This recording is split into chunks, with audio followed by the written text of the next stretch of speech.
Go ahead, please. Hello, everyone. Happy International Women's Day to the gentlemen and ladies. Okay, this is Chimei Guan. I'm the current Chinese teacher at the Logansport High School, Logansport, Indiana. Today, I'm going to share my personal experience about how to build a community-based world language classroom. Okay, so this year is a lot of changes, so a lot of challenges. So before I'm going to share my experience, I'm going to talk about something about the awareness about the definition, and today's learning objectives just about how to know what is a community built based world language classroom building, and based on my own experience, and how about my perspective for the world language community building. So what is community? Community, just, community is also one of the 5 C's in ATFL learning standards, the teaching standards. So community, culture, and comprehension, and we need to build a community. So what is a community? When we talk about community, we say there's a group of people who share the similar interests, sometimes based on the interests, their values, and the common geographic location. That's for geographic, but also we have the other kind of layers. So in a collection of individuals who interact or support each other, and work together to achieve goals and meet shared needs. So community can form in various settings, such as neighborhoods, workplaces, schools, or online. So I will introduce the my community based on my own experience, like my schools, my classroom, my school, and my local district, and the state, and even the international community, and also based on my own PD community, like for being a volunteer, what kind of community I get involved in. So what kind of influences the benefits I learned from the different communities. So the community can provide a sense of belongings and the collaboration and the solidarity. It enables the exchange of knowledge, experiences, and the resources among its members. So could help each other's personal and the collective growth. So in my classroom, before I working, I'm sharing my own experience. I can introduce this one. I do not play this video, just let you know this teacher, Diego Oyeda, yeah, his YouTube video, I think he joined the World Language Summit last year, no, 5 years ago, I think. So I really like his sharing. And if you need this video, I can let you know later. So, but he introduced a lot of Spanish class community building, but I borrowed some ideas and I changed into the Chinese classroom community. So I will not share this to them, but I'll give you this idea. So what kind of types of community? Our classroom is a small community. So how can we include all the students to join our class? The student enrollment is a big challenge, not only for our world language classroom, but also for the other classroom, and also for the current situation, even the new government want to dismantle the Department of Education. So, the STA, the Indiana State Teachers Association, and even the NEA, the National Teacher Association, also face this kind of challenge. What they have to figure out, and what are the potential challenges we need face in the following months, maybe following years. So we don't know. So in this kind of uncertainty, how to build the community-based classroom is much more important for our world language educators. So I show you this, what type of community we can have. So you can see the interest So based on the interest, we can have a community. And based on the practice, the similar practice, okay, it's a group of people like in my classroom, they like to play ping pong ball, like to play mahjong, they like to play some the other kind of games or dance or singing. It could be one community. And what a place like in the local area. So like the school, like the state, like for me, for my Chinese class, is not only just like belong to our Logansport High School, also belong to the Cass County, it also belong to Indiana and also Midwest, Central State area. So this kind of geography area region also can impact our classroom layout and the structure. So the action, of course, a community of action. I just back from Washington, D.C. I attend the Language Adequacy Day 2025 in Capitol Hill, which is organized by JNC and Necklace. So taking action is also showing our competence, our impact to the community and to our world language program. And the last one for circumstances. So a community of circumstance brings together individuals who are navigating a shared life situation, challenge, or experience, and often expected by all involuntarily. So for the circumstance, like for my Chinese class, I will introduce later, but I will let you know the circumstance. So, Logansport now from last year, this city got a lot of Haitian people here with a special certificate or the agreement with the local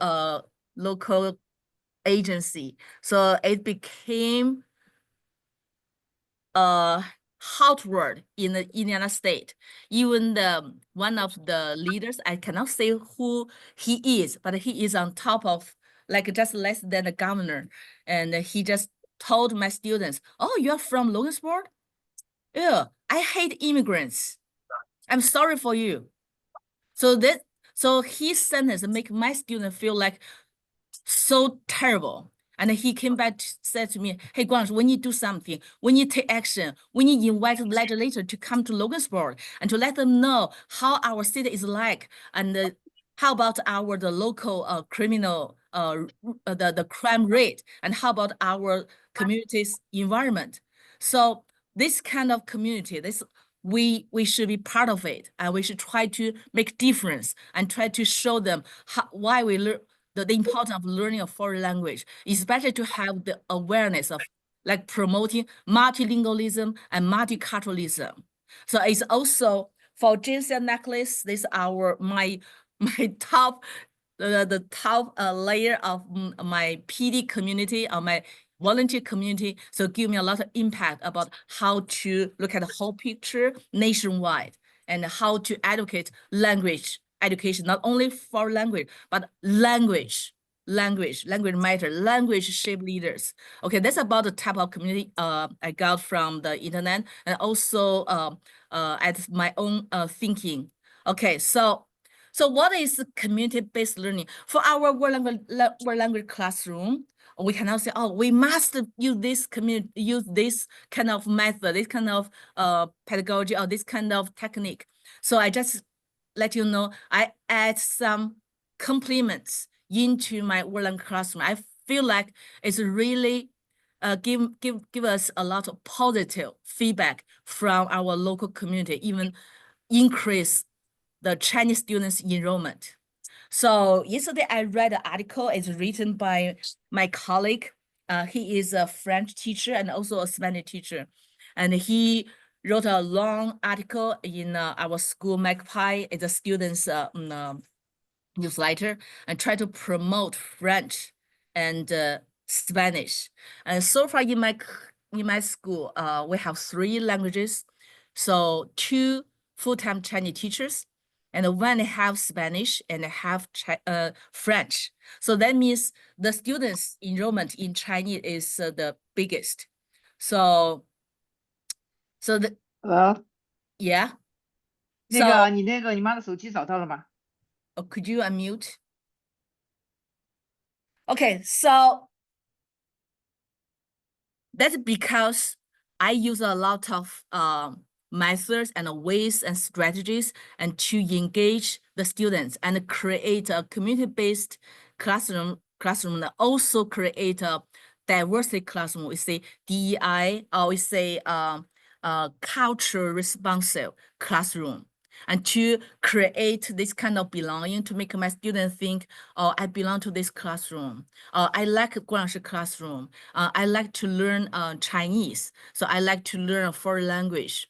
I'm interested in different languages. So I do not give them this kind of impression that you only need to learn Chinese. No, you came to my classroom, you learn the global culture. You learn not only Chinese, you learn the other culture, the other countries' civilizations, and to give them this kind of awareness. You will be the future global citizen. You will be the global leader. You will be global influencer.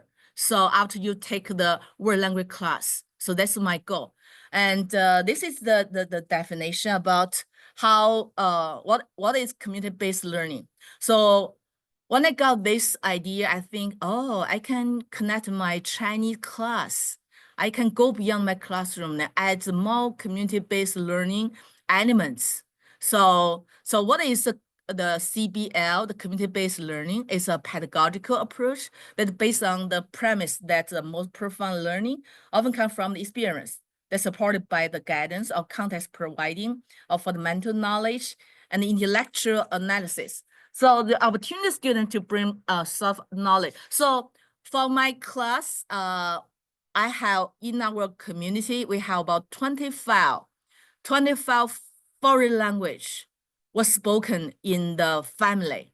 So that means our Logansport is a small, diverse community. So in my classroom, I try to know the students' cultural background and even contact their guardians and parents, including parents and the other teacher, to know about their background.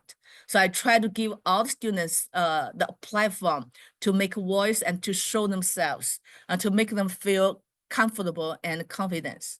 So like yesterday we worked on the true or false quiz about Ramadan, 斋月. So because in my class we have several Muslim students. And even last time when we went to Indianapolis to attend the Indiana Academic Work Quest, so my students got the attack of racist. So some student from the other school told my students, I even judge my students with some words like a chingchong, and even use some judge words to describe the Muslim students. So that's why I add my students, add the Ramadan elements in my class to give them the chance to understand, to know what Ramadan is, how about why they celebrate, and what kind of custom, and what kind of rules, and what the values in this culture. Okay, this is only one part. I'll let you know. So that's why I think I need to add more community elements into my class. So the community of which we are part can benefit from resources of our faculty and students, and where the course can be educationally transformative in powerful ways. Yes. So yesterday, this is Fast Friday. So one night, try to call all the students who are interested in to be the multicultural festival planning committee members, even our local leader, the mayor, our mayor even interested in to join our meeting yesterday. But he got some commitment, and he said next time he will observe our meeting because he's thinking to organize another similar multicultural festival in this summer and try to invite my student to be a major part of the this event. So that means my class really got the attention from our local city, from our local community. So that means I feel so proud of my students and also proud of my program, because we go beyond the classroom. We got the impact to our local community. And next one. So before I'm going to talk about my experience in building the community-based classroom, I will show you several strategies, maybe not very very expert. I'm not expert. I just show you. I think this is a very effective in my class. So like we say in Chinese, we say, oh, 知己知彼，百战不殆. So when you know who we are, and when you know who they are, and what current situations like, what current circumstances, and so we can figure out what kind of strategy we can try. So I say, when you know who we are, like me, yesterday I report one student, I write him up because yesterday yesterday is a Fast Friday during the impact period. Our impact is a third period. So we have 30-minute impact, and our speech team got a good rank for the competition. They will go to Indiana State. They will stay band to attend the state competition. And our school had the student recognition hallway yesterday. And I asked my impact students to follow me. They didn't follow me. I can find them, and they like to play ping pong in my classroom.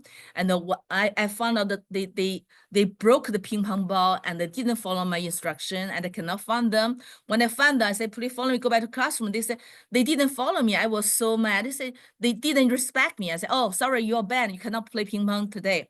And one student just told to another student, oh, when you send someone, go back to China. So I just confront him. What are you talking about? You said to send Guang back to China? And he said, no. I went to China before. I want to go back. I said, it's not that way. I don't believe so. Okay, sorry, I will write you up. You need to learn from this action. So this is the reason you cannot say this in the classroom. Even we have the Asian student in the classroom. So I write him up and waiting for the consequence. So I know in my school district, we have about the free and reduced lunch percentage is about 59%. And we have about 46% Hispanic population students, and we have about 43% white, and 3% about Asian, and 5% about African Americans. So less than will be like Native Pacific and Alaska people. So I know the school demographics, and even about our school culture. Our school culture is like to nurture or to educate the future global citizen, and to embrace the diversity. And so I know the current situation around us, and I know how to expand and to expand our program, how to advocate and develop our program. So before I start to move on to next step, so I hope all the friends here, do you have this kind of concern or awareness?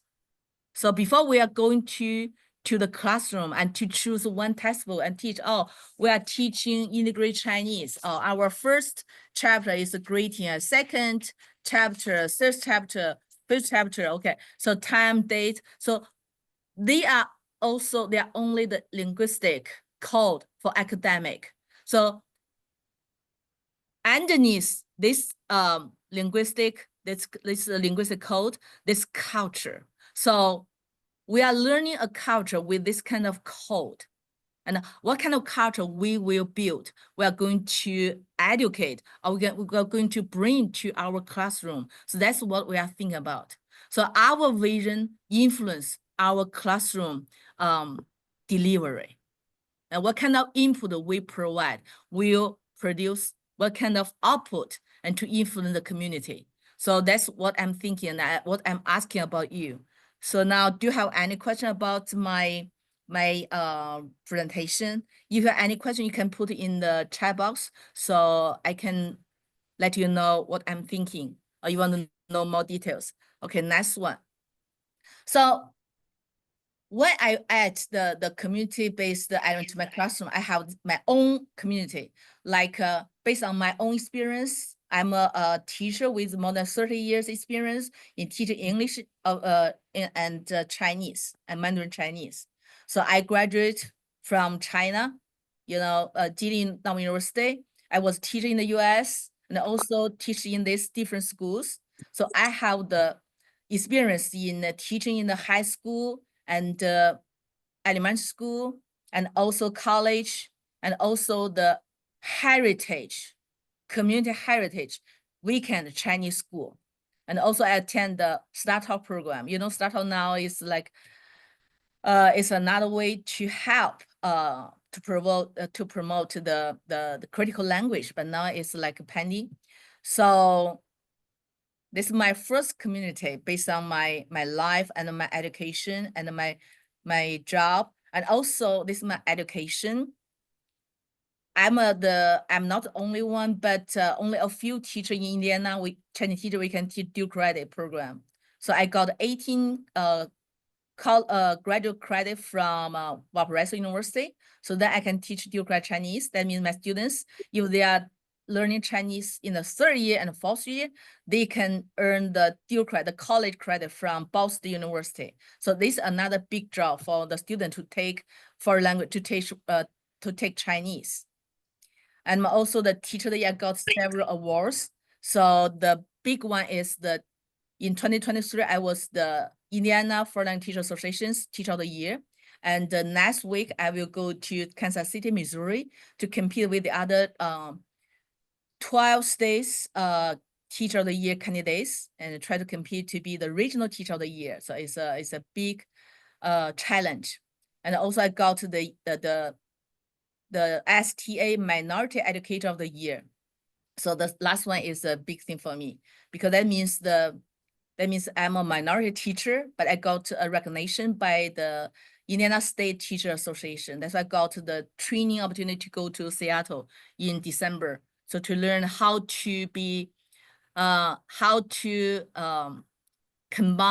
the multiculturalism and multilingualism, especially to teach about social justice.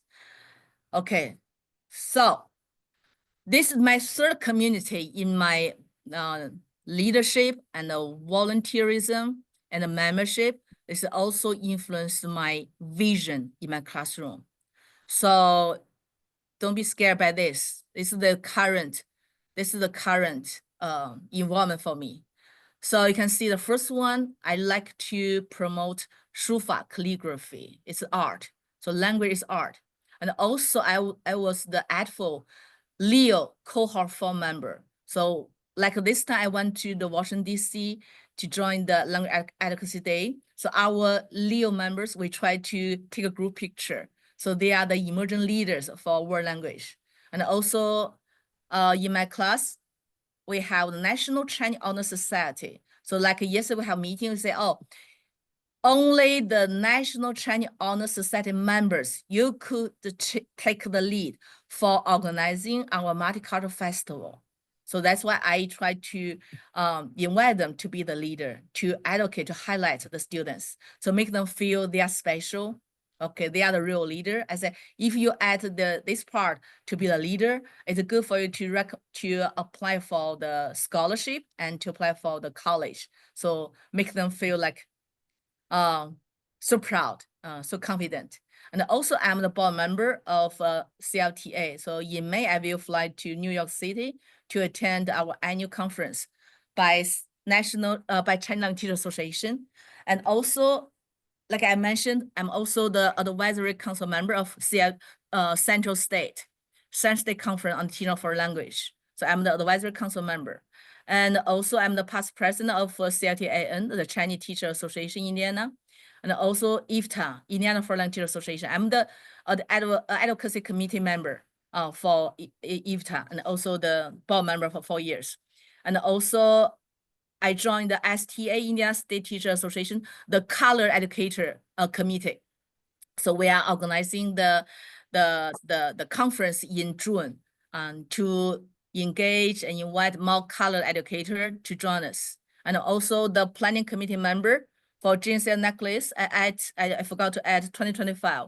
So I was a 2 years planning committee member. I have to organize the meet and greet party at the Language Advocacy Day. Okay, that's a Sunday. That's a March the 2nd, the Sunday evening. and met with 170 around 170 advocates from the whole nation. And also I'm the current NICESFO associate member. So we try to like Crystal Liu, and she's also the member of NICESFO. We send the MOU with Taiwan, and hopefully we can invite more Taiwan teachers and have some exchange program with Taiwan.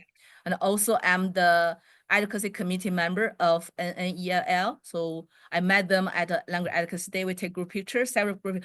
They try to promote the early language learning. So to learn foreign language, we need to start from kindergarten before, yeah. So then the student will have it easy to take a foreign language without accent. And also I get involved in the weekend Chinese school, and we need to join our Asian community to promote and to keep the legacy of our Asian culture and language. I'm also the member of Chinese Language Teachers Association of Nebraska, and also Chinese Language Teachers of North Carolina, and also the Great New York Chinese Teachers Association. So I like to get involved in more community, more Chinese Teacher Association, and also World Language Social Association. So when you get the connection, not only from the local community, but also to the state and to the international, and to the national to international. And the foreign language means we need to get the international connection and to give the students the opportunity to see and explore the world, to connect with the world. So that's based on this kind of my personal community, PD community. So I just try to stress the importance to learn the foreign language to become a global leader in my classroom. So that's why, based on this kind of experience, I just input all the global elements in my classroom. And this is my school district. Someone will say, hey, Guang Laoshi, why can you get this so many PD days from the school? Because I try to highlight my school district. Let's look at the first one. When I was the president of the IFTA, I tried to give my students and give my school district this kind of opportunity to get award. So they were awarded IFTA Multilingual Golden Ribbon for exemplary world language school district. So this is a big reward for my school district. And also for our high school, our Chinese program got profiled by Asian Society. And also our program got recognized by CLTA. And also I nominated my school principal, Matt John, to be got the award. 2023 Walter Bass World Language Administrator by IFTA. So, and our department was profiled by the school board 2 years ago. And I'm also getting involved in our school committee, the social committee, and the school improvements committee. So you can see I just try to be everywhere. And also I'm the chair for 2022, 2023, 2024, 2025, our school multicultural festival. And this year on May the 3rd, I already invited our senator. So Ethan Manning will be here, and also the state of Indiana, the secretary of the state, and he may join our multicultural festival. And he's the first Latino secretary of state in Indiana. And of course the mayor will join us. He will be one of the speakers, and the superintendent and the principal.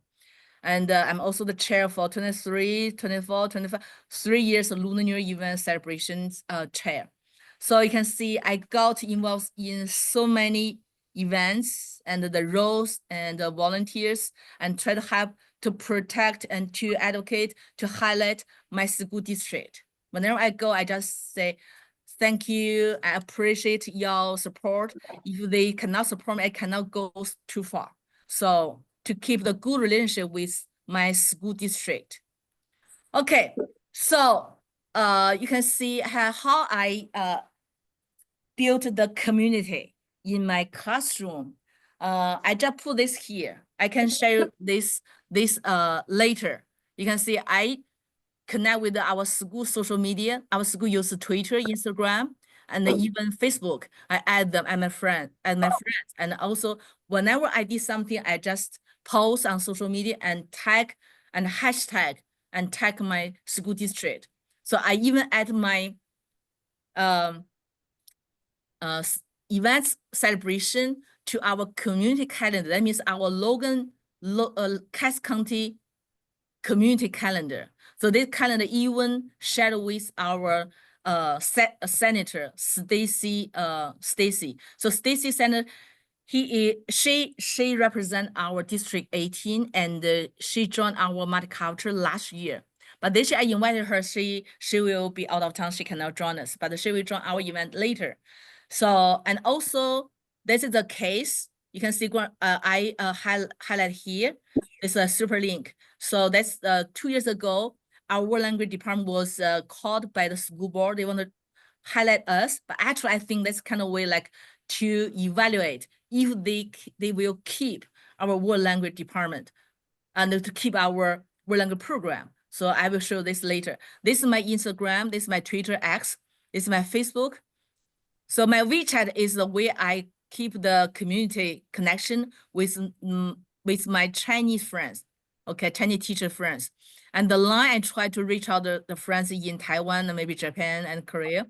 And for LinkedIn, I keep the connection with the international educators. So I use these ways, these channels to keep abreast with the outside world, okay? So this is the question I will ask you. How much, like I mentioned in the previous slides, so how about your current student enrollment? What's your relationship with your colleagues? How did you keep the relationship with your colleagues? And how about your school development goals? And do you know your state DOE policy? Have you attended your DOE meetings? And do you know the world language policy? How about your state's CL biliteracy? How about your state dual language immersion program, the current situation? And how about the national world language policy? And how about international world language and the exchange program? So you can check each one, each phrase. So you can think about, okay, what's your current data? You can say use the data. So for our school enrollment, I know that.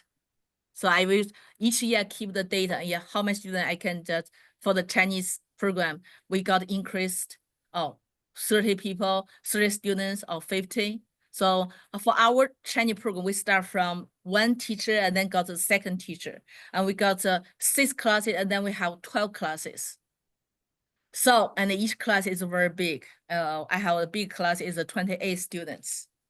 So how to keep relationship with your colleagues? Did you attend your colleagues' party, baby shower, or the other kind of party time and fundraising time?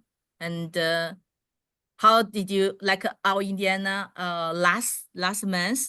So the CL biliteracy that's a HB 1001 and try to get rid of our CL biliteracy. In Indiana, it's called Certificate of Multilingual Proficiency, COMP, but they want to get rid of it.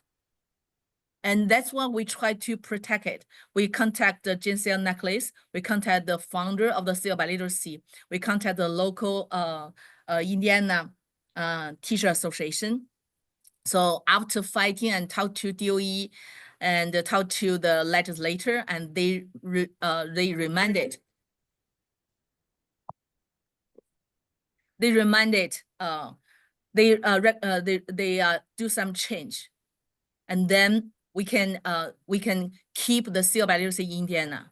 If our CL biliteracy was get rid of, it will influence the other 49 states in United States. So it's horrible. But we won for this.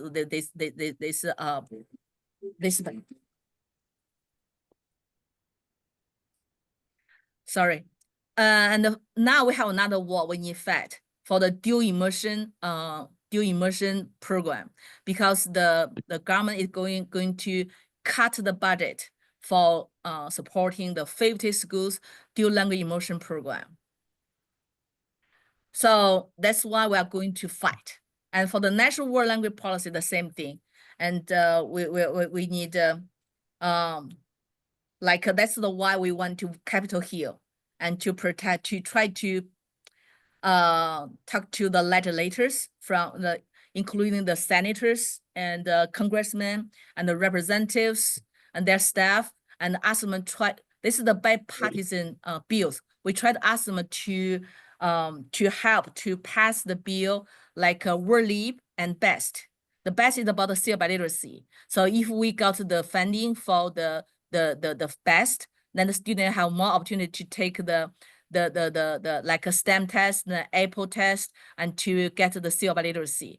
But for the WordLib, that is a program like to get the funding to protect the K-12 world language program and the EL.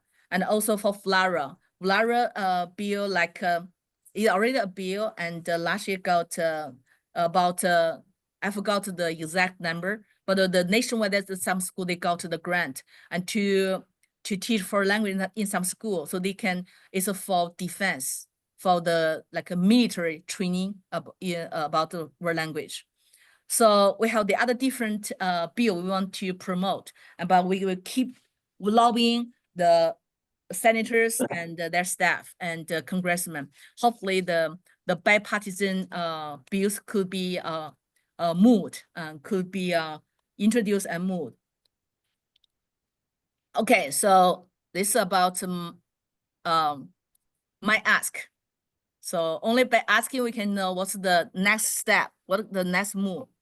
And next one, I will show you another one. So for the word language, we cannot say we just teach this word. You need to know how to speak and listening, reading, writing, and something speaking. We have to add more element about workforce and the career, add some career and profession elements. So in Indiana, we have the new high school diploma, new design. So Indiana high school diploma, new design. So they remove the world language status. Like if a student want to get the honor diploma, they have to take world language for 3 years, or one language for 2 plus 2. 2 years for Spanish, 2 years for French, or 2 years for Chinese, 2 years for French. So it means 2 for languages. All 3 language, or 1 language for 3 years. Like if they take Chinese for 3 years, they can get an honor diploma. But now they remove this requirement. They put the language into the enrollment. Like if you take college, you can learn the 4 language. So it's a big hit for the enrollment next semester. We're still working, we are still fighting about the new diploma redesign. So look at this. This is the workforce and professional pathway is at the, it's employment. So we use 3 E's. So enlist, enrollment, and enlist, and employment. So look at this part. I got this. I think this is very influential. It's from Professor Da Li Tan.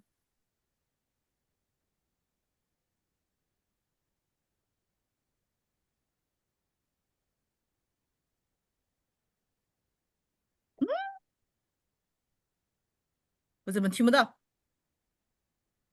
I cannot hear it. Sorry. You need to reshare it. Did you hear me? We can't. You need to reshare the screen. When you click reshare, there's there's checkbox on the right. You can check it to share audio. Okay, sorry. So I need to stop sharing and go back, right? Stop sharing and share again. 你那个底下的那个 speaker 没打开。底下有个 mute sound mute。speaker 没打开。Okay. Yeah.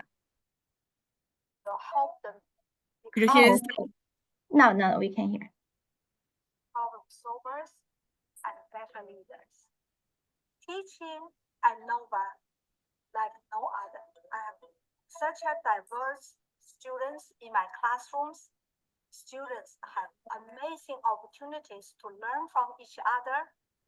And also I have great opportunities to learn from each and every one of them.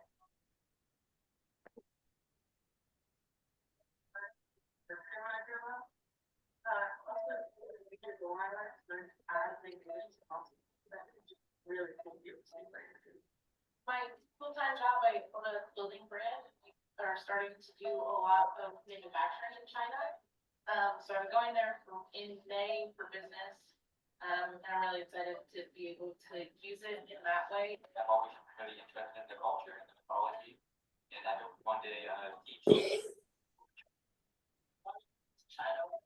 I don't know like what I'll be able to, but I think the culture is really interesting, and I'd like to be able to get to know that culture better by the language. So that's why I want to learn Chinese.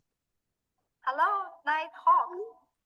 I'm professor of Chinese at Northern Virginia Community College. My name is Dali Tan.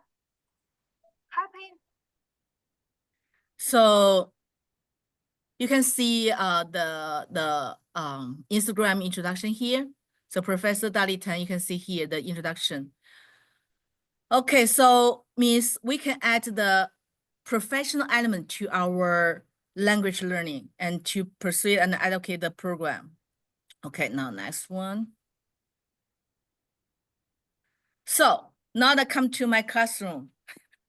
Based on this kind of previous background, you can know how can I add my own thinking in my classroom. So first day in my classroom, I will stand even every day if I'm not very busy, crazy busy. I will stand in the hallway and to greet my students with the sweet voice and with a smile and to talk to greet my students. Just say 你好, 你好, 你好, 请进, 请进, 请进. But later on, I use my body language and ask the student to talk to me and you give me the eye contact. If they cannot give me the eye contact, I will ask them, hey, look at me, look at me. So to welcome everyone to my classroom. And also later on when we know each other, I ask them, I will greet them and with the classroom passwords. So I will lock the door. It's our school rule. So keep the door locked. So when a student want to come to my classroom, they have to tell me password. They need to knock on my door and tell me the password. I give the students, I group them. So each group, they have their own group password. Of course, in Chinese. So like for Kazakhstan, they will say, oh, 我爱关老师, 我爱雷成吉. For 乍得 say 荣耀乍得. For 希腊 they say 我爱希腊. For Manila they say 我爱爸爸. So the president and the member, they need to figure out their country passwords. So in the hallway, I will ask them, give me the password, give a call in. If they cannot give me password, they cannot get in. And then they have to ask their friend to tell them, what's the password? What's the password? I forgot. So in the hallway is another way to greet each other. And I think they enjoy, they love this. Even even the Spanish and French students just say, hey, why not our teacher check our password? So but the Chinese students, they like to have this activity in the hallway. So we have weekly password, we have the country password. Like for the Lunar New Year time, I change their password. I say, you need to give me the Happy New Year password. So Chinese 1 to Chinese 3 and Chinese 2, they have different password. For Chinese 1, they just say, oh, 新年快乐, 新年好, 新年快乐, 蛇年大吉. But for Chinese 3, they need to give me more detailed words. So I put a sheet with the New Year wishes sentences on the door, on the wall. So if they cannot recognize, they forgot, they have to pick one. So I just repeat. So every day I grade them, I check their password. I think this is a good way to engage students. So if someone knock at the door, they didn't give us a password from the inside. So the student will go there and check, give me password. If they don't know password, they cannot get in. So you have to knock the door. So I give all my students different passwords. So this is a great way to engage my student in the hallway from the first day, even for the daily greeting. So this is the way. And sometimes I dress up. I put on the costume like a panda. I put on some panda hats and some cute and special and weird decoration on my head or on my body, and to amuse them. So try to encourage the student to come to my classroom. Okay. And also I even tell my students, when you stand there, like you are ambassador, how to stand. So I ask them to stand like a tree and give me the eye contact, and they show me their body language, and how to smile, how to show me the 8 teeth. So they just laughing and smiling and joking and talk to each other. So it's a good time to greet each other, to build a small community in the hallway. Okay. So this is my greeting way. I look at my classroom.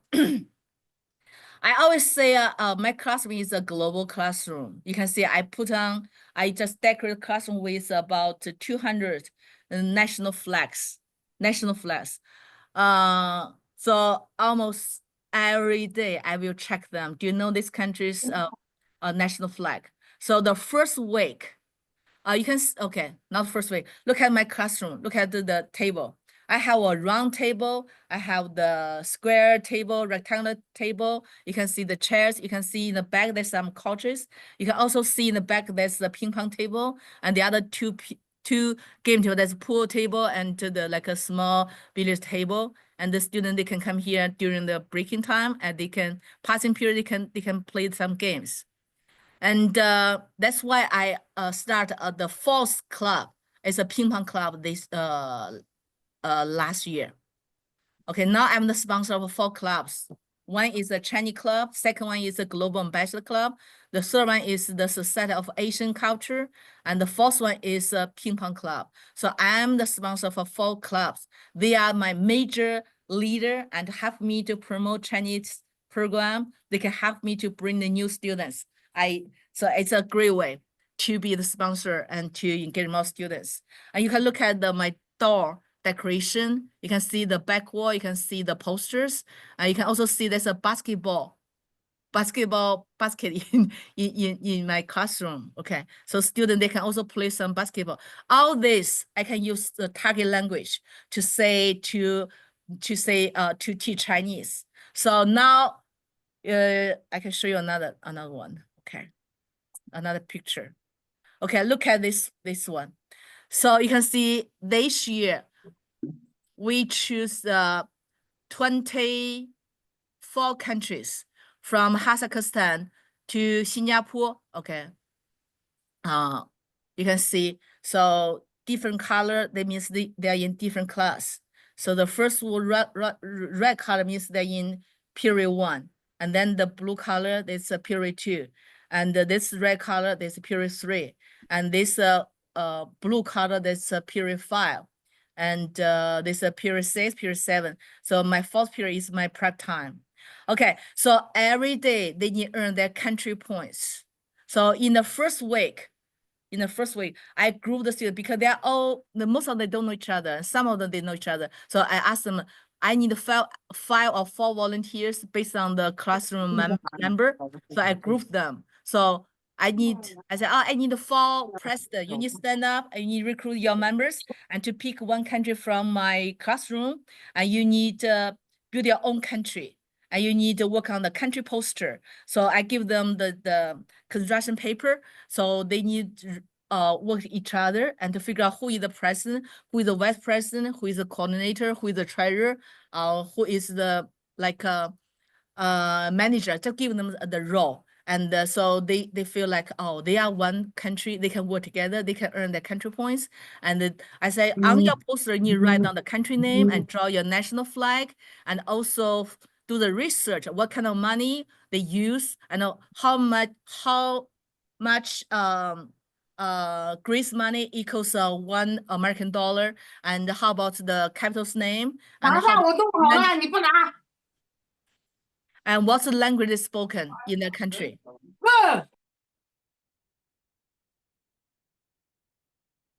Okay, so So every day my student, they compete each other and they can use the country points. If every country they get 200 points, I will reward them a cooking class or a fun time to play some game. And I encourage them to work on Duolingo. So every Monday I check their Duolingo points. If they earned for Chinese 1, so I ask them, if you finish the third SP on Duolingo, you earn 1 country point and also 1 Guanbox.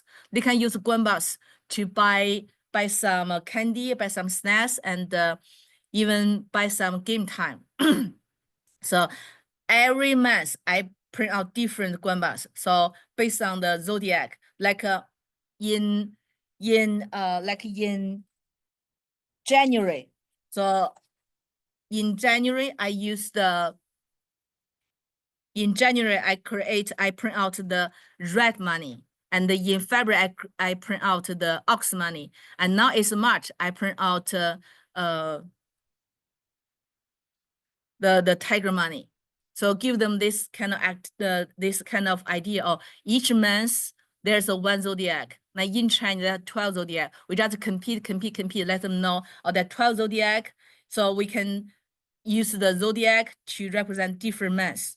And they can use the Guanbox to even buy some like I bought some gifts like a tattoo, like a toy, like some drinks and even some tea bags, so they can spend their money. So they know how to do the financial task. So we always, when they come here to earn their Guanbox, to earn their points, I always say the target language. 你挣了多少分呢？哦，你们现在是多少分？哦，357分。哦，你们是202分。哦，你挣了几块钱呢？啊，5块钱。OK， 你要交5块钱，所以你可以买1块糖。So I can use the target language. So create this kind of lab-related activities and stuff. Okay, so for There's a each, question in the chat. Jill is asking, are the candy and snacks they buy from various countries? okay, let me see. What part? Let me check. There are many questions. The last one is, the candy and snacks they buy are from different countries, came from different countries. Oh, the candies, okay, I always go to Costco and Sam's. Sometimes I go to Asian market and Walmart. Oh, okay, so the snacks, they come from different countries, though. You get some from, you have some Asian snacks. Yeah. And do you have snacks like from Latin America or just? Yes, I Okay. do. Thank So, you. we went to the international market. I bought some Japanese, Korean, and Cambodia. Colombia.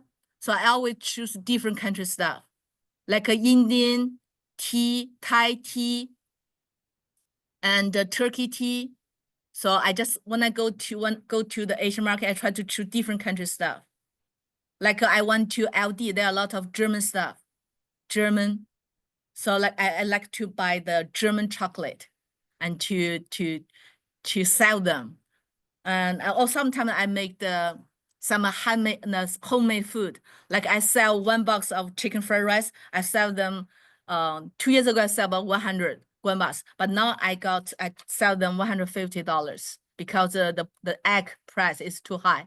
So I say, oh, because inflation, so this $150 to get your chicken fried rice.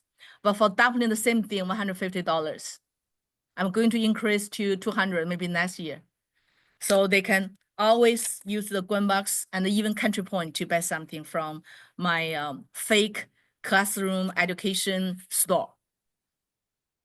And even the game time. Okay, any more questions? How do the students win the money?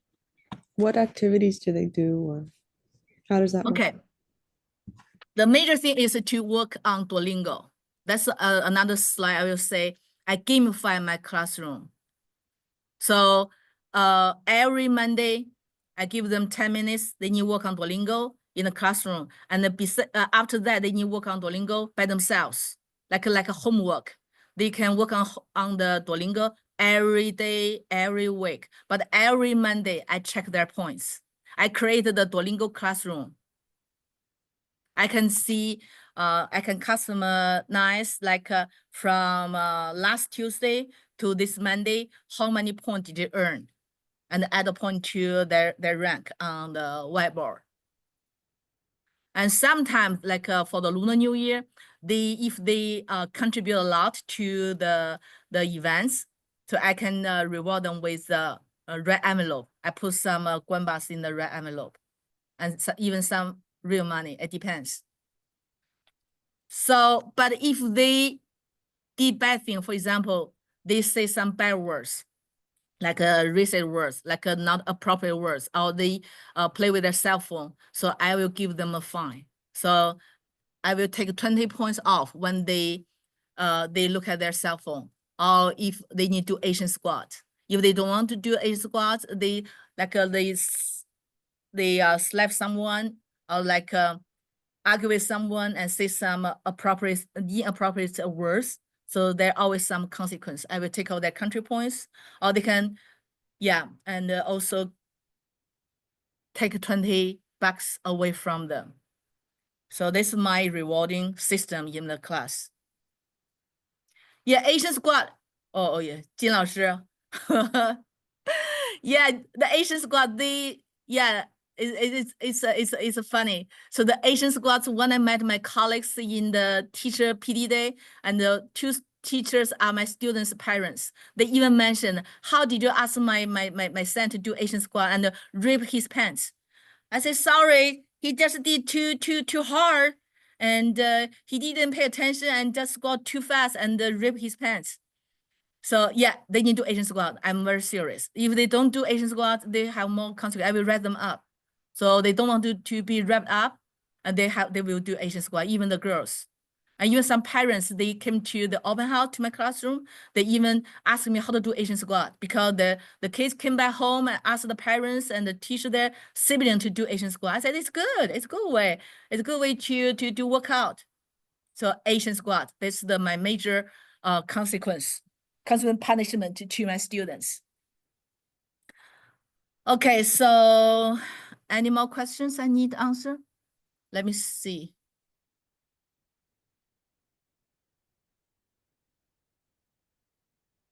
Guan 老师, I'm sorry, I have a question for you. So like, if you ask the students to do the Asian squat, are any like other parents will think like that's a physical punishment, or like they will like argue with you or something like that? How do you respond for that? We have the punishment like in a funny way.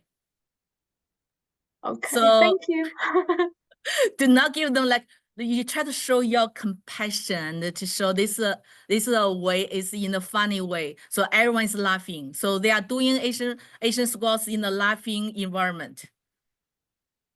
Okay, thank you so much. Yeah, you're welcome. So no one complain about doing Asian squats so far, so many years. Sometimes I use my ruler to scare them, and in a funny way, not in a real way. So I just pretend, but never beat them. And even the school district, even the principal know that, even the superintendent know that. Even the superintendent asked me, hey, Guan, how did you ask students to do Asian? Show me how to do it. So we are just laughing. And the superintendent and even say, oh, Guan is the only one in our school district can punish student, but never got complaint. We did like just for fun. And not real one, but I show them. Sometimes the whole country need to do Asian squat. So you have to use like a emotional understanding, and to make them feel like they're not the real partner, but kind of like in the fun way. They can accept. And this is the rule, as I told them in the first day. And the first day I played the video to show the differences between the high school in China and in the US. I showed them, see, look at the Chinese classroom. If you did something bad, you are late, or you say something not good, you have this kind of concept, and you do Asian squad. Otherwise, your country will lose 20 points. So they have to compare, oh, we want to lose 20 points, or we'll do Asian squad. They prefer to keep the country points. They have the peer pressure. So they just do this. I know everyone just laugh and applaud. Okay, so far I'm safe. More questions? Oh, I have good students. Okay, so, oh, yeah, Jiang said, student may change the number on board. Yes, I do have some students change the points. So every day I take a point, I take a picture. So if they change, I know that. And even ask each country president to take picture, take the notes, and have the records. If we find out which country they change the points, so I will give them 0. They have to restart. So, what more questions? I think there are more questions at the beginning. So, I'm going back to the chat and check for you. Okay. Guan Laoshi, could you hear me? Pardon? Could you hear me, Guan Laoshi? Okay, hold on. I did type a question. How many SP in Duolingo count for how much point on board? For Chinese 1, I asked them to do 30 SP. For Chinese 3, I give them easier to 20 SP. So every 20 SP for Chinese 3, they get 1 country point. And every 30 SP on Duolingo, they earn 1 country point for Chinese 1. There is a question from Yan Laoshi previously. She is the question was, what's the consequence for that student who said, go back to China? Just Okay. curious. I just write him up. I think he will get suspension. Suspension, okay. Mm-hmm. And okay, there's one we previously from Jill. When trying to build a community of learning in your classroom, do you also seek out others from the community to come present or interact with students in classroom, or a hands-on experience in the community? Yeah, that's the question. That's the stuff I'm going to talk in the following slides. Okay, yes, I definitely I invite the guest speaker to my classroom, even to our world language classroom. Not only the friends from China, I have a friend from China, from Shenzhen, to come here. I invite her to introduce the Chinese culture, and also we invite the embassy, the consulates from Spanish, from Spain embassy in Indianapolis to come to our classroom, and the whole world language department student will go to the library and to join the presentation and to introduce the Spanish culture. And also we invite the soldier, the military recruiter to our school, to our world language classroom. So because if students, they are taking world language, so if they have the second language skill, they can get 1,500 stipend per month. It's another evidence to pursue students to learn foreign language. So if they have second language skill, they can get extra stipend in the military. You know, for our school, we have the honor wall. For the military soldiers, we have the huge wall for different soldiers, like Air Force and Navy and National Guard. So that's why every year our world language department, we invite the military recruiter to our school and to talk to students. Even for our multicultural festival, the first year in 2022, I invite the Kokomo military recruiter leader to come to our multicultural festival and to recruit a student to be enlisted. Yeah, and the school is very supportive. And when I invited the guest speaker to our school, the military recruiter and the MC representative and the Chinese presenter. So more questions? If no, I will go to the next slide. Okay. So like I mentioned, gamify the classroom. Do not make a student feel bored. Yeah, so I always change. Not only I do not use the same game. So I sometimes use GameKit, I paid, and Kahoot and Quizlet. So not now, but last year I used the AI function for the Quizlet, but now I cannot find it. That part. And I just newly started the ping pong club, and the another sponsor for ping pong club is my student's father, and he is one of the counselors. And we need to have a good relationship with the counselor. They can help us to recruit the student to take our class. Okay, I always keep some. I always make some talk to them and show my appreciation. Especially for the National Counselor Day. So I will make a chicken fried rice and to talk to each counselor to show my appreciation. And also I invite them to join my after school cooking class and to engage them. And for our global dumpling festival or fried rice dumpling, not fried rice fundraising. So many counselors, they just pay and support our fundraising. So I was really touched. Okay, so in my class, if they finish the daily task, they can play some game. And also I teach them how to play poker game. I teach them my hometown Jilin Red Tan game. So it's really good when we celebrate Lunar New Year. So we can, for each game, we can have one table booth, and we charge the audience, the participant. If you come here, want to play this game, so you need pay 1 quarter. So for the Lunar New Year event, we set up different culture booths and with the games, so we earn some money. So all this stuff, this game table, this culture event, the culture booth will become our fundraising strategy. Okay, so there's another thing. The student, they took Chinese also because we organized the field trips. It's only one part. It's also one part when we try to do the presentation in front of the school board. So in in the fall time in August, so I just start to organize the Indianapolis Global Fest. That means we'll leave Logansport to go to Indianapolis. It's a 1.5 hour away. And also in November, we attend the Indy International Festival. We even perform. I even asked the organizer if my student can perform at the event. They say, yes, cool. So my student can attend, they can go to Indy International Festival and perform on the stage.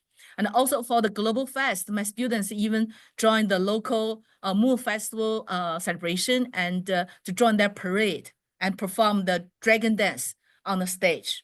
So we went to Chicago Chinatown. It's a very competitive. Each time we get more than 40 students. And we go to Ohio to go to Jungle Gym International Market. And we went to like each year, there's 4 years, we went to Indiana Academic World Quest competition. That means if we compete with the other team from the other schools, Indiana high school, if we can be champion, that means we can go to Washington, D.C. to compete with the other states. This is a big thing. So far, we didn't get champion, but it's a good way for students to know the world issues. So they will learn the knowledge about the global issues. And also we went to the school district to go to the junior high school and elementary school and to promote, to introduce Chinese Lunar New Year and to try to impress them, and hopefully they can take our Chinese class when they go to the high school. And also we went to the college. We got the invitation last year on November 1st. We went to Indiana University Kokomo to introduce Chinese New Year. It's a great way. So we promote the Chinese program for different schools, high school, elementary school, and university. And also we did the fundraising activities. So that's why we need money. We need money to sponsor the club, to sponsor the events. So we every year we do not sell the mooncake. It's in August. We sell the mooncake during the during October when we have time. So I need to coordinate with the culinary club and to work with them. So my students and the culinary class, we work together to learn how to make the Chinese mooncakes and even make American mooncake. We put the chocolate. So we sell 2 kinds of the mooncakes. So with the traditional red bean paste and also chocolate. So each year we will sell, we will make mooncake and sell them. And also like 2 weeks, by the end of February, February 26th and February 27th, we made the global dumplings. We did this for 2 years. This is the 2nd year. So we sold out about 1,200 dumplings with the 5 countries. So like American, Indian, Nigeria, China, and Korean. So we sell each dumpling is $1. That means we get $1,200. So we do the fundraising for the induction of National Chinese Honor Society during the Multicultural Festival. And also maybe in April, we'll sell the fried rice. And for the global chopstick competition, we use chopstick, we have the competition. And also we sell some food, like the traditional food, like Indian tea, like a Thai tea, like a boba tea. And also we have the global tea fundraising. We are going to sell boba tea soon, so we can get some money. And also for the cultural events. So every year celebrate the Moon Festival, we sell the Lunar New Year event. This year, the Lunar New Year event is not very big, like in the Macau, like the formal stage they performed there, like last year. No, this year I want to make it like a much more community engaged. So we choose the cafeteria. So we invite the local friend to come here and I teach them to make a dumpling. We give out 300 dumplings, and this is the lines are very long. I never done this before, but it's a great turnout. So that's why we can sell more dumplings for the fundraising. And we have Multicultural Festival. It's our 4th year to celebrate Multicultural Festival. That's I said. So we invite the senator to come here and the mayor and I remember this is 1st year and 2nd year. I even contact the embassy in China, the embassy in Washington D.C.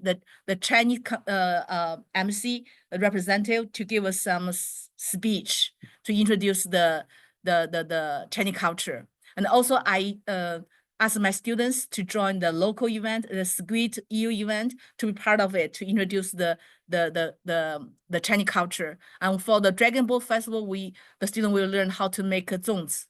So I didn't mention the cooking class. That's based on their Duolingo points and country points. Okay, so for the following parts, I have 17 minutes. Maybe I will make it very quick. So for the following, I just show you the examples. You can see my classroom is the culture responsive, multicultural classroom and multilingual classroom. For the multicultural post events, festival events, yesterday we choose 4 pairs of hosts. So 1 pair will speak Chinese, 1 pair will speak Spanish, 1 pair will speak French, and 1 pair will speak English.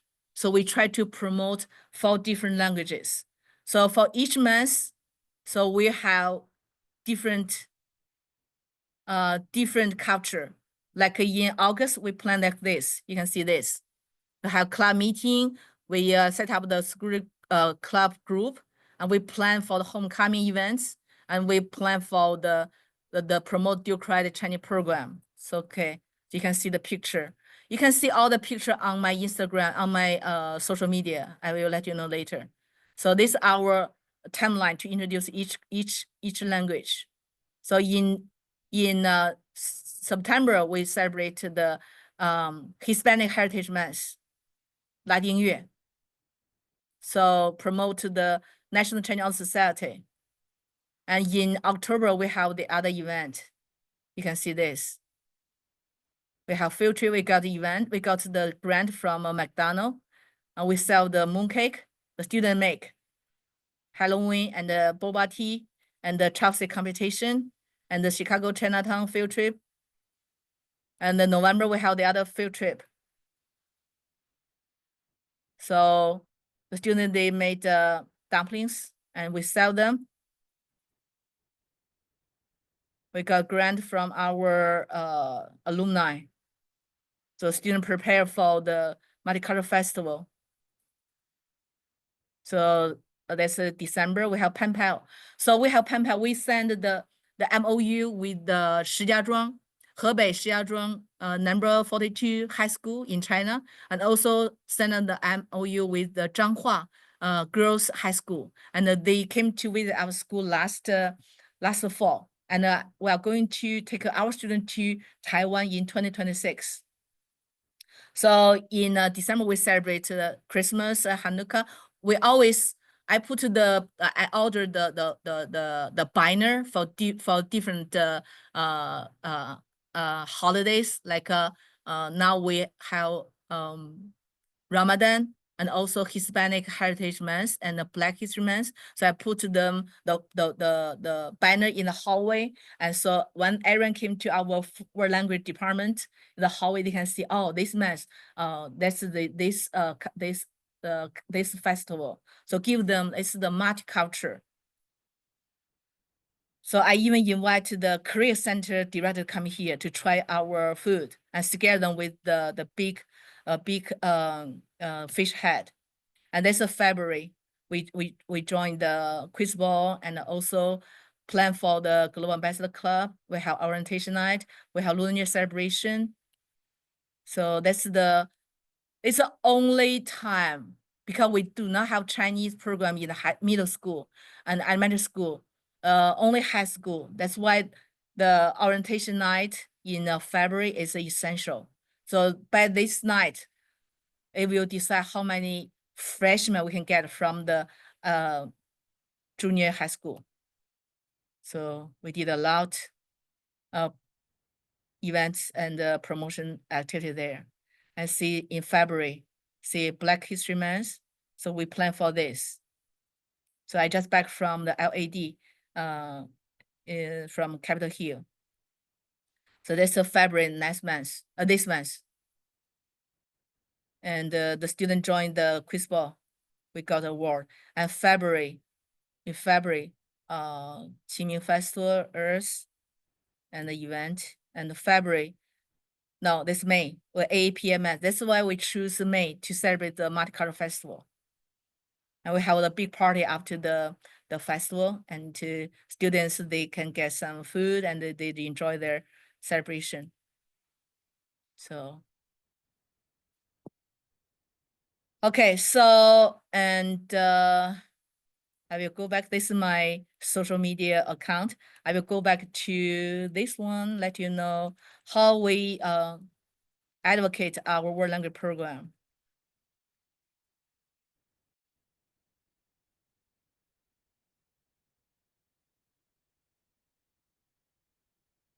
Okay.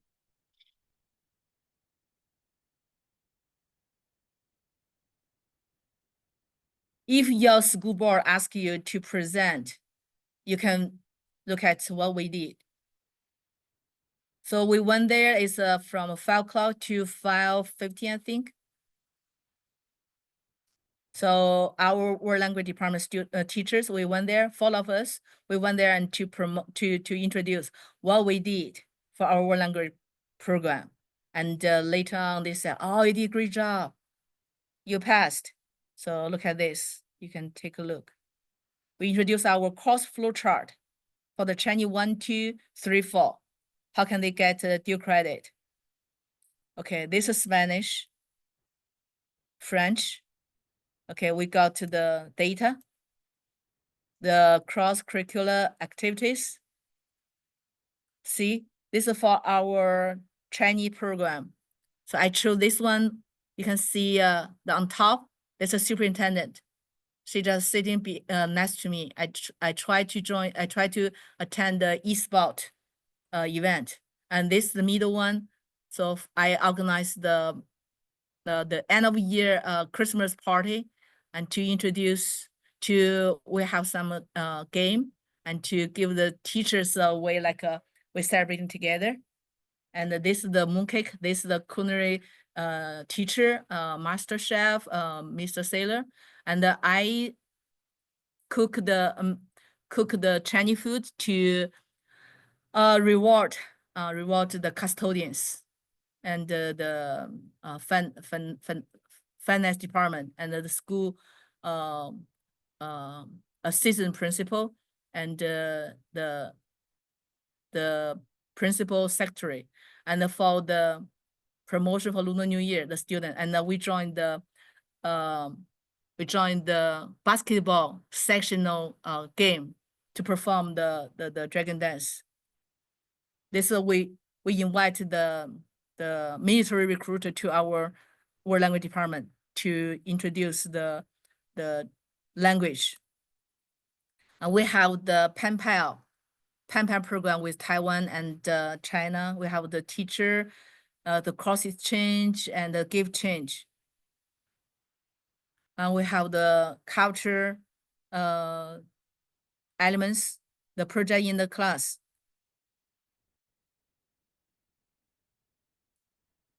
Okay, this is for the club. Every year at the beginning of the semester, we just give students the culture club calendar. They know which day we can have the club meeting, what event we are going to have. So we can show this to all the parents when they come here. Even we write the newsletter and email them to all the parents. Let them know what we do in this year.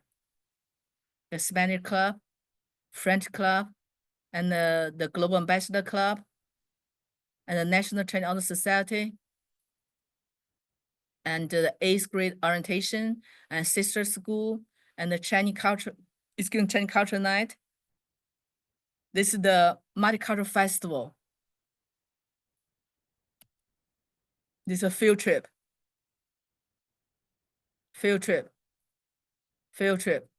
we went to the elementary school, and the junior high school, and quiz ball. And the more field trip, we went to a global fest. We went to Field Museum in April. We got an award.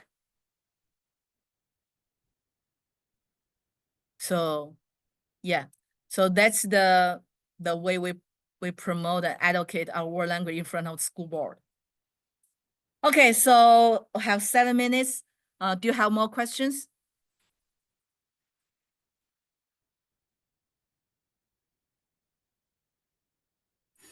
Do you have any? Oh, sorry.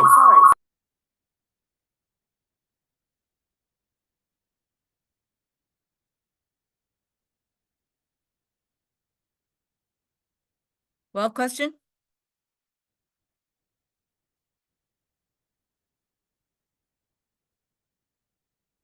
There are a couple of questions in the chat, I think. Let me see.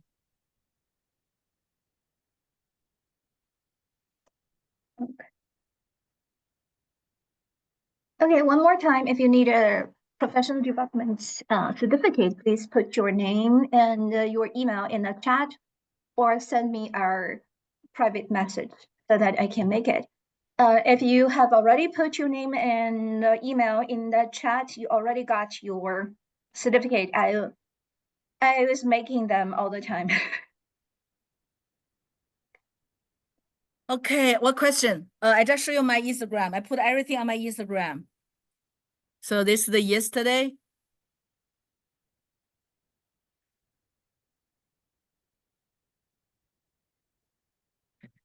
So I prefer you contact me with my social media.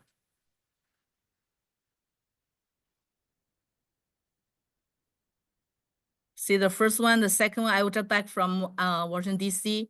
and went to Capitol Hill and to try to lobby our senator and congressman.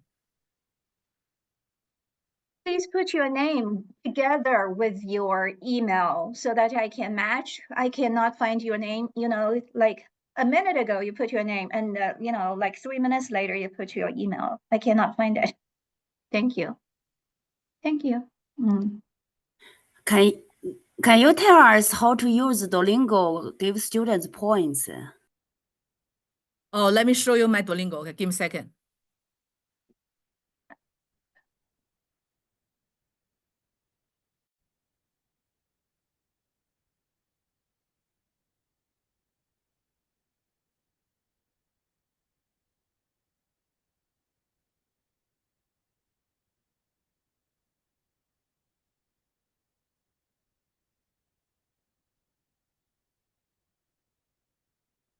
Okay, this is my email and social media. My Twitter, my Instagram, my Facebook, my WeChat, my LinkedIn. So you're welcome to contact me.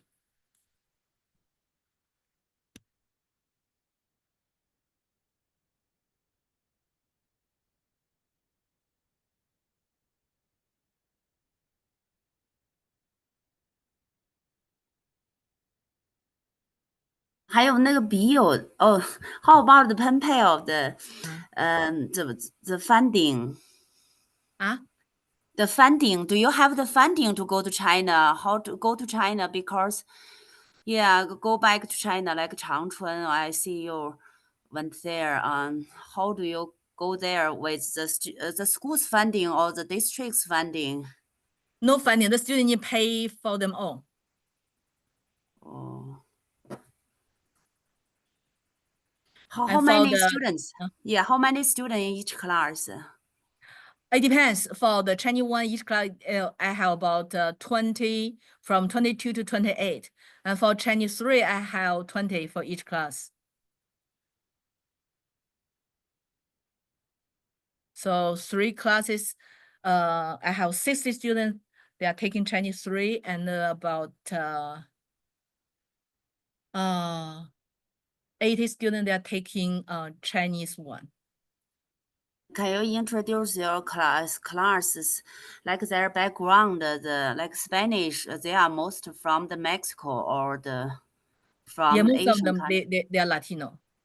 Oh. Yeah. Are you in downtown, downtown school or are you suburb? I think it's downtown. It's urban.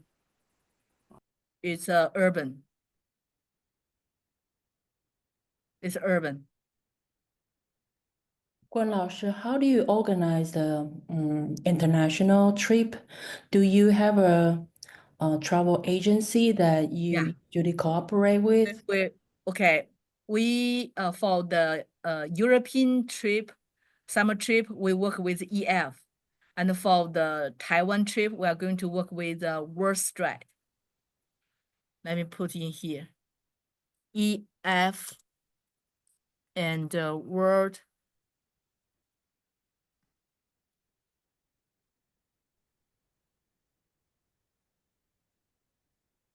EF and WorldStride, because for the European trip, the teacher who in charge of this trip, and he doesn't like to go to Asia. That's why we are going to work with the WorldStride. Me and Lin Laoshi, we are thinking to work with WorldStride to go to Asia. Do you mind to share the experience that you have with either EF or WorldStride? What is the qualification to form a trip to go either to Taiwan or in China? How many students that you will be taking, and how many teachers should be on the trip with the teacher altogether? Actually, I didn't take my student to China so far, I mean in person. But before the pandemic, we work with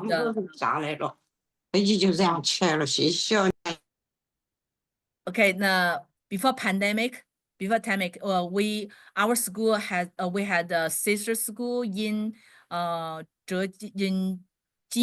Zhejiang. So we have an agency and from Indianapolis. So we have exchange program, and maybe 20 or 40 students from China, they came here to visit us, and we host them, and they visit the schools in our school district, like in middle school, high school, and elementary school. And then they will go to the other area in the US. So that's before pandemic. And I have several students, they went to China during high school, only a few, not many. But that's before I came to Logansport.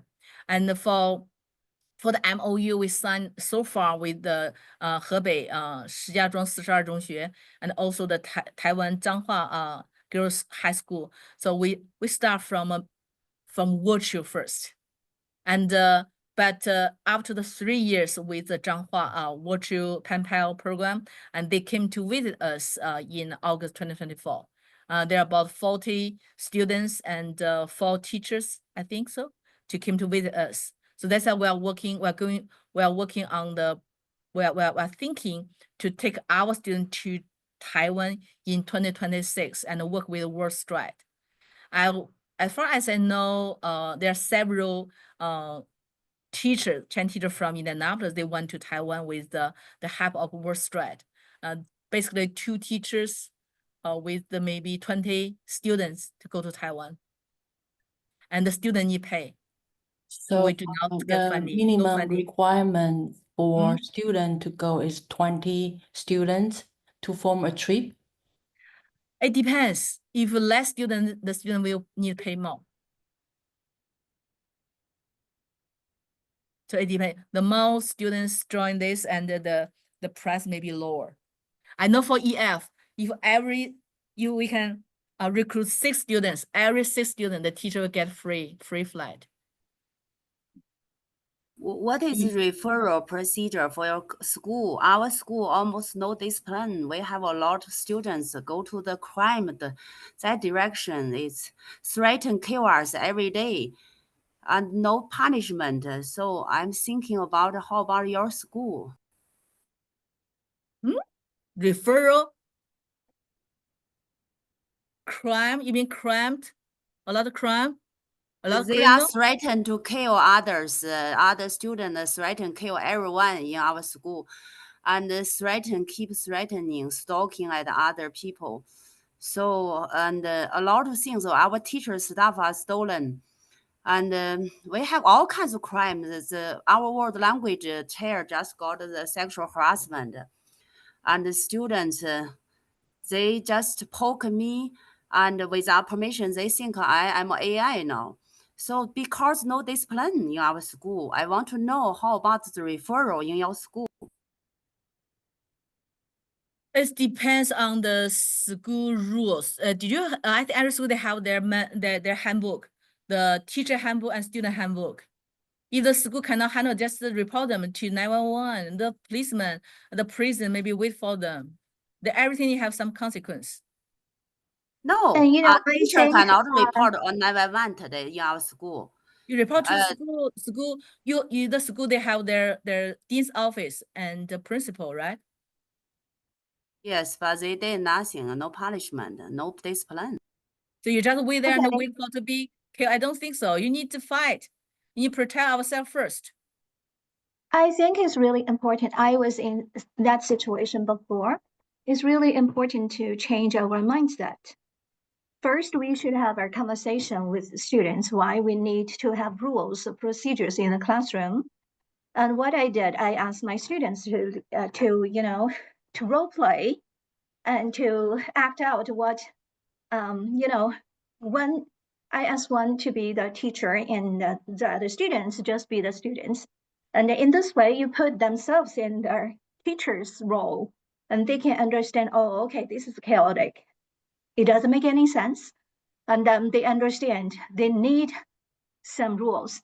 They need some procedures. In this way, we can have a conversation for the class to establish their own class routines. And also, once they come up with their class routines, the class rules, because it's they created it. So it's much easier for teachers to, for them to follow it. It's not against them. And also as teachers, we should change our mindset. It's not about we punish them, we catch what behavior their behaviors. It's more like, okay, here is the class, procedure, class rules. And I'm the teacher to help you to observe the rules, to meet their expectation of the class. As a teacher, if you always think from an aspect that we want to punish students, we want to, catch students, we want to send them to, their counselor, administrator, referrals. And also, administrators, other help from other people are not actually the solution. It's more like how you educate your kids, how to help them to understand, what they, to become a decent citizen. So I did always a lot of let times, students create too. I did let students create classroom and they break their classroom, but we do have psychiatric student each year, so it's really difficult. Psychiatric student. yeah, more of, we don't need to punish them. It's the class rule. So we can have conversation with students. Okay, what happened? It's more like help them. We want to see ourselves as a helper, as a supporter for the student. Yes, you break the rule. Let's see what happened. How can I help? In this way, students don't see us like, rivals. We don't fight against the students. We want to help them. We always, like when I communicate with parents, with the students, I always try to sit down. Okay, let's think about what happened today and what can I do for help? And what's our solution, our plan for next time? If we do things if if we take the role of a helper, a supporter, it's much easier for us to communicate with students. Yes, but the teacher are not allowed to discipline or punish any students, and in our admin, they do not discipline too. So the psychiatric students are most difficult. I have no idea, and I have asked all my colleagues. They have no solution to psychiatric students difficult. Yeah, and we don't want to, a lot of times I have students ignore me. I have students who have a lot of problems as well. The problem is just try to do what we can and document everything until there's a limit. If there's so much documentation and which prove that it doesn't make sense for the students to stay here because he's not learning and he's disrupting, he's, make everybody else difficult to learn. And it's time to remove the student. So we just do what we can. If there's no, consequence, we don't say punishment in education. If there's no consequence, there is, school routines and procedures to get students out of the classroom if they are not behave the right way. If we tried everything and then it's time for him to go. Yeah, we need to build the relationship. Relationship is very important.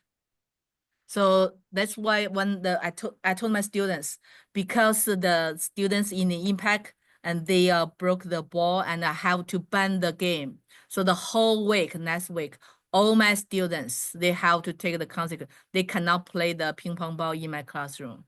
And then the students, they will help me. They will confront to their students who like say the bad words. So we need to have the attitude first, because we need to let the student know it's a zero tolerance about racist. We cannot be scared. We have to protect them first and find a way. We do not say fight with students. We need to say how to take care of them, how to communicate with them. We are teacher, we are human. So not like a wall we fight. And they know, the student, they can know if you like them, if you care them, they can tell who is a good teacher. Yeah, also, have you talked to some students are problematic, they cause a lot of problems. Have you talked to his or her teachers, other teachers and counselors, and also sometimes students participated in different kinds of sports. So have you talked to their coach? Or sometimes we need to take some time to learn about the students. And also, sometimes the students don't want to respond to us. And have you heard about 2 times 10? It's like you take 2 minutes to build a relationship with the students every day. Like in 10 days, you will see there is a change.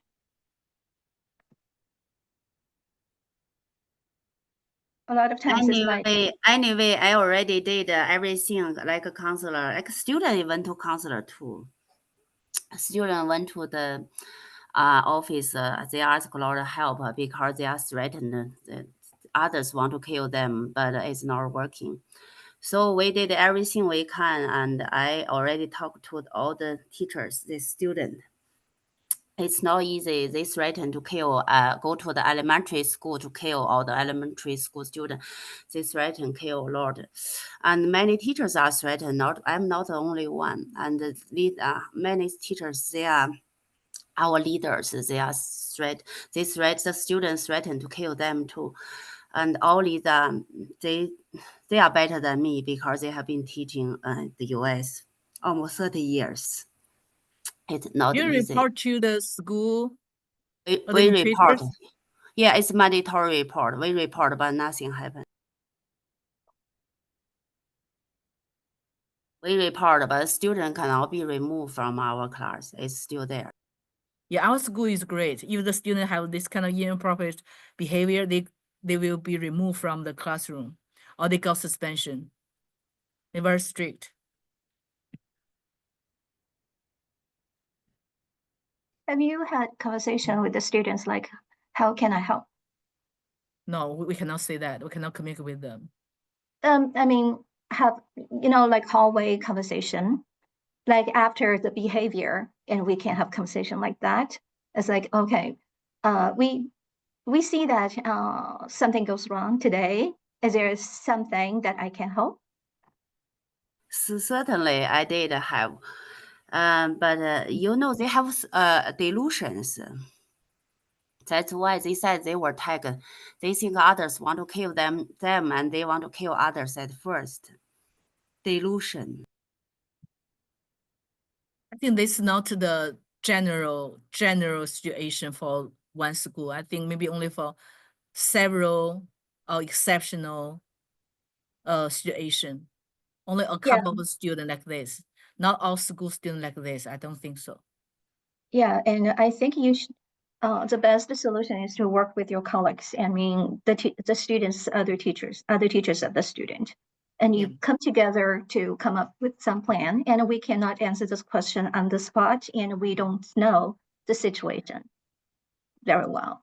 So yeah, and it's also not our topic today. Thank you. And any other questions based on the topic, based on Guan Lao's webinar today? Someone asked about the field trip. Oh, yeah. Field trip is easier. It's easier to compare with organizing a multicultural festival. You just submit a proposal and get approved, and then recruit students and get to the school bus and then go and come back. It's easy.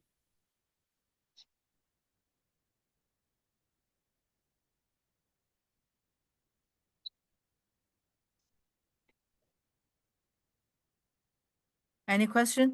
No question, we can stop maybe. So my email, I put my email. Yeah, you can see my email. Oh, this is my Gmail.